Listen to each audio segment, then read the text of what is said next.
Vanessa Mering di sana. V, silakan. Ya, Azam, sebelum itu kita ke perkembangan ini. Dengan pembesaran tanah perkuburan Islam Semayang Kuching yang sedang dirancang akan dapat dimanfaatkan sehingga tahun 2050. Premier Sarawak Datuk Patinggi Tan Sri Abang Johari Tunopeng memberitahu sehingga tempoh itu ia terpulang kepada Jabatan Mufti dan Generasi Baharu untuk merancang dan menentukan kaedah pengebumian yang sesuai pada masa hadapan mengikut syarak.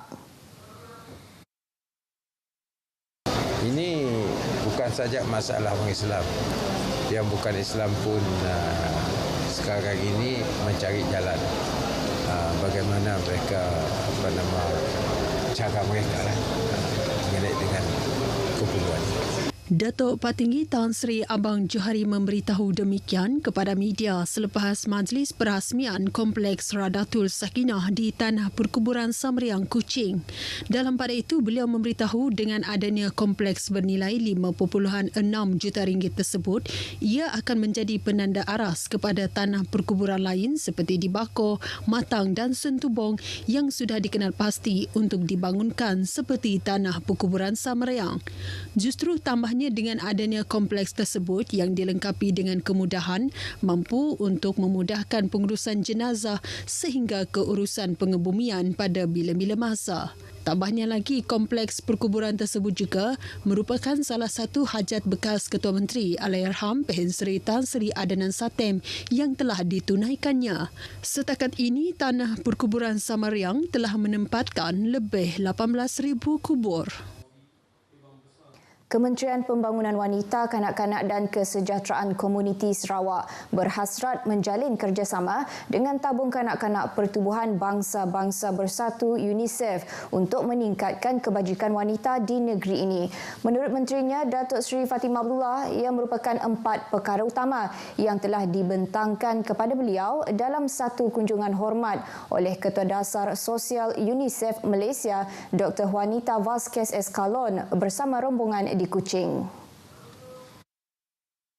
Datuk Seri Fatimah menjelaskan antara kerjasama yang dimaksudkan ialah pengukuran kemiskinan kanak-kanak dan perkembangan kanak-kanak selain reka bentuk tindak balas dasar bersepadu di Sarawak, memperkukuh kurikulum prasekolah pribumi di Sarawak melalui penyapaduan pendidikan kewarganegaraan global dan pembelajaran berasaskan projek, pengaturan caraan untuk menangani kekurangan kanak-kanak dan menangani kelemahan termasuk isu-isu seperti kekurangan zat makanan, kehamilan remaja dan perubahan iklim selain kanak-kanak yang terdedah termasuk kanak-kanak kurang upaya, kanak-kanak orang asli, masyarakat luar bandar yang sukar dihubungi.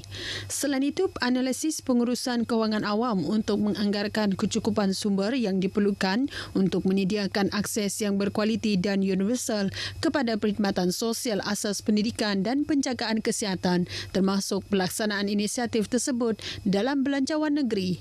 Datuk Sri Fatimah turut menerima kunjungan hormat dari rombongan Persatuan Juru Foto Media Sarawak SPPA yang bertujuan memperkenalkan barisan ahli jawatan kuasa persatuan yang baru dilantik pada mesyuarat agung yang lepas bagi tahun 2023 hingga 2024. Beliau turut memberi sumbangan geran berjumlah RM5,000 bagi kegiatan SPPA yang telah ditubuhkan pada tahun 2014.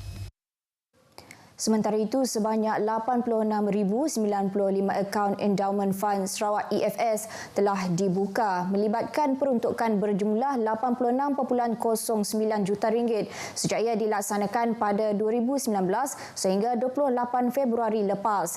Menteri Pembangunan Wanita, Kanak-kanak dan Kesejahteraan Komuniti Datuk Seri Fatimah Abdullah berkata EFS merupakan antara inisiatif Kerajaan Sarawak dengan pemberian sebanyak RM1,000 dalam bentuk simpanan amanah kepada setiap kelahiran anak Sarawak bermula pada tahun 2019.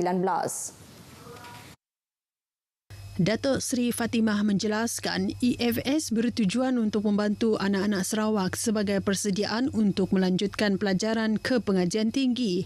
Tambahnya, ia juga dapat digunakan untuk memulakan karier sebagai modal kecil perniagaan sekiranya tidak ingin melanjutkan pelajaran selepas berumur 18 tahun. Beliau berkata demikian dalam sidang media mesyuarat jawatan kuasa EFS Bilangan 1 2023 di Kuching. Datuk Seri Fatimah turut memaklumkan permohonan permohonan EFS boleh dilakukan secara manual di semua 52 cawangan Jabatan Pendaftaran Negara JPN di negeri ini. Manakala bagi yang berada di luar Sarawak, permohonan boleh dibuat dengan mengeposkan semua dokumen yang diperlukan. Tambah beliau, permohonan secara dalam talian juga boleh dilakukan dengan memuat turun aplikasi iSarawak Care di Google Play Store atau Apple App Store bermula 1 Mei ini. Kerajaan negeri akan terus komited membina masjid dan surau di negeri ini, termasuklah di bahagian utara Sarawak. Menurut Timbalan Menteri Industri, Makanan, Komoditi dan Pembangunan Wilayah, Datuk Dr. Abdul Rahman Ismail menjelaskan antara masjid dan surau yang akan dibina iaitu Masjid Terapung Limpaku Pinang, Surau Kampung Kuala Berawan, Surau Malang Ganggai, Surau Limpaki dan Surau Taman Seri Patiambun. Ujar Datuk Dr. Abdul Rahman lagi, baru-baru ini di daerah itu, sebuah surau dan masjid telah siap dibina serta telah digunakan oleh masyarakat setempat iaitu Surau Tun Openg Bunga Raya dan Masjid Telahak Limbang. Beliau memberitahu demikian pada program Badudun Ramadan Mukim Gadong di Surau Kampung Lubok Pangi, Limbang.